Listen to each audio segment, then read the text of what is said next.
அனைவருக்கும் வணக்கம். என் பெயர் தர்ஷன் ராம். தகப்பனார் பெயர் யோகேஸ்வரன்.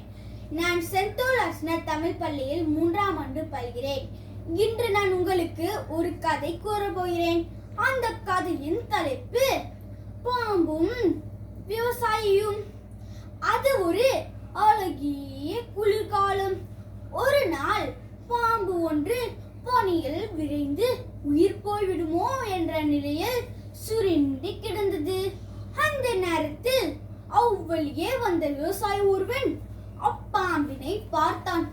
இரக்க குணமுள்ள அந்த விவசாயி அப்பாம்புக்கு உதவிட செய்ய நினைத்தான்.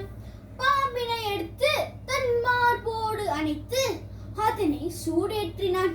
விவசாயியின் உடல் சூடுபட்டதும் பாம்பு மெல்ல மெல்ல உணர்வு பெற்றது. அதற்கு நன்றாக உணர்வு வந்ததும் அது தன்னை காப்பாற்றிய விவசாயியை பலமாக கடித்து விட்டது. பாம்பின் நஞ்சு ஏறி உயிர் போகும் நிலையில் அந்த விவசாயி தன் செய்தனைக்காக வருந்தினான். பாம்பை பார்த்து, நன்றி கட்ட நாகமே, உன்னை காப்பாற்றிய என்னையே கடித்து விட்டாயா? உன் குணம் தெரிந்தும் நான் உதவி செய்தேன் அல்லவா? அதற்கு இது சரியான தண்டனை தான் என்று கூறிவிட்டு இருந்தான்.